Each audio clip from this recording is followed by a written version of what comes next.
नमस्कार मित्रों, आने वाले श्रावण मास की आप सभी को हार्दिक शुभकामनाएं।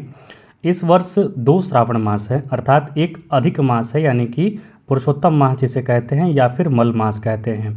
तो इस वर्ष 8 सोमवार पड़ेगा, मतलब कि इस वर्ष आपके लिए बहुत अच्छा योग बन रहा है।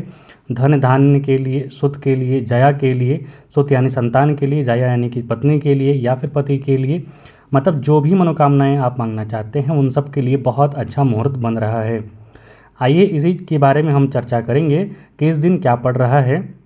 सबसे पहले तो जानिए, जो आषाढ़ मास है उसकी पूर्णिमा 3 जुलाई को हो रही है और 4 जुलाई से सावन प्रारंभ हो जाएगा।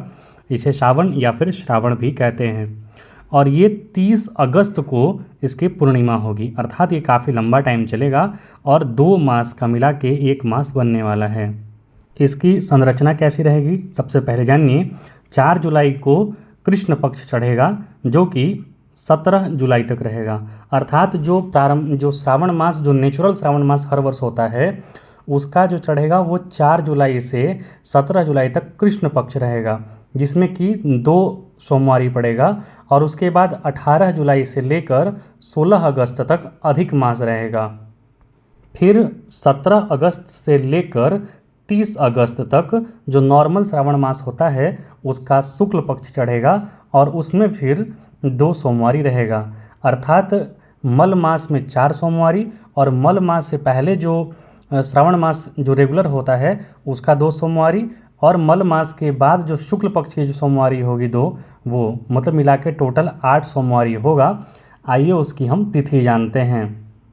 श्रावण मास जो कि 4 जुलाई से प्रारंभ होगा और वो अंतिम होगा 30 अगस्त को, पूर्णिमा होगी उसके दिन। तो सबसे पहला जो आपका सोमवारी होगा वो 10 जुलाई को पड़ रहा है, क्योंकि श्रावण प्रारंभ हो रहा है 4 जुलाई से, तो सबसे पहला जो सोमवारी आएगा वो 10 जुलाई को आएगा। तो इस दिन से आप श्रावण मास के जो सोमवार का उपवास किया जाता है वो आप कर सकते हैं। अब यहाँ पे बात ये आता है कि आपको जो उपवास है वो मल मास का करना है या फिर जो रेगुलर श्रावण मास का है उसका। तो यहाँ पर करने को आप दोनों कर सकते हैं, 8 सोमवार का व्रत कर सकते हैं या फिर यदि आपको नहीं करना है बहुत ज़्यादा तो आप रेगुलर सोमवार जो होता है, रेगुलर जो श्रावण मास है उसका आप कर सकते हैं, यानी कि पहले का 2 और लास्ट का 2 सोमवारी कर सकते हैं। या फिर ये भी नहीं करना चाहते हैं तो जो शुक्ल पक्ष का जो अंतिम का जो 2 सोमवारी होगा वो आप कर सकते हैं, ये बहुत सारे लोग करते हैं।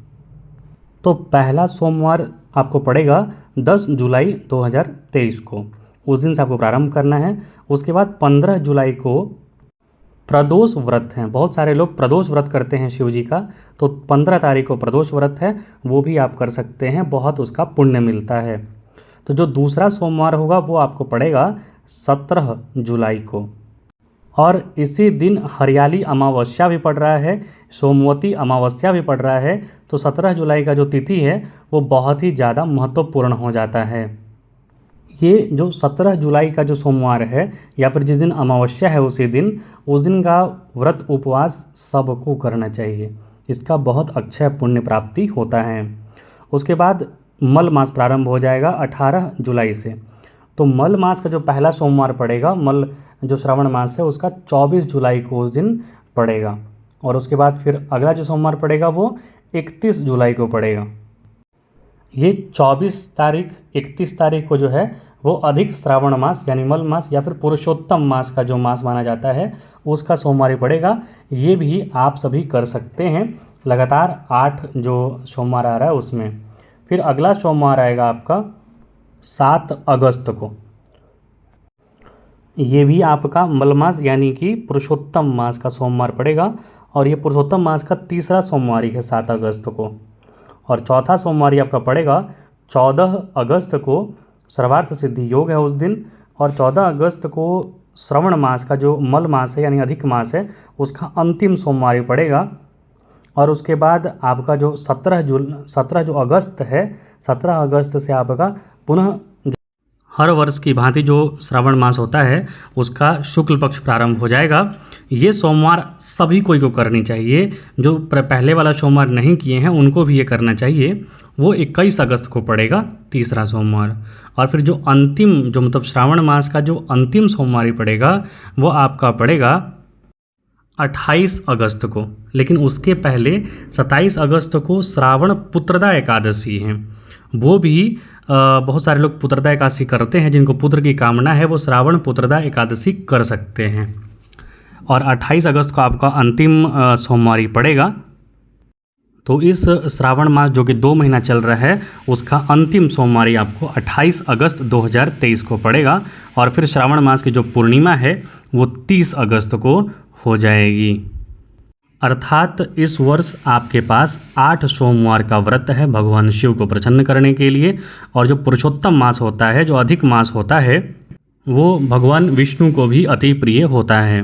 तो भगवान विष्णु और भगवान शिव का यहाँ पर बहुत ही ज़बरदस्त संयोग बनेगा। आप अपनी मनोकामनाओं के लिए भगवान शिव की पूजा आराधना अवश्य कीजिए। और मेरी एक सलाह है कि अमोघ मंत्र होता है या फिर अमोघ नाम होता है राम, इसका जितना अधिक से अधिक आप जाप कर सकें इस 2 महीने के दौरान आपकी संपूर्ण मनोकामनाएं पूर्ण होगी, क्योंकि भगवान शिव को अति प्रिय है राम, याद रखिए। इस श्रावण मास में आप जो बहुत सारे लोग रुद्राभिषेक कराते हैं या फिर महामृत्युंजय जाप कराते हैं या फिर बहुत सारा कुछ कराते हैं, तो अगर उन सब को भी ना करा के आप राम नाम का जप करें, अधिक से राम नाम जपते हुए 108 बार और शिव जी को जल चढ़ाएं, तो शिव जी बहुत प्रसन्न होते हैं और आपको समस्त मनोकामनाएं आपकी पूर्ण होंगी। तो भगवान आपकी समस्त मनोकामनाएं पूर्ण करें। कृपया चैनल को लाइक और सब्सक्राइब जरूर करें।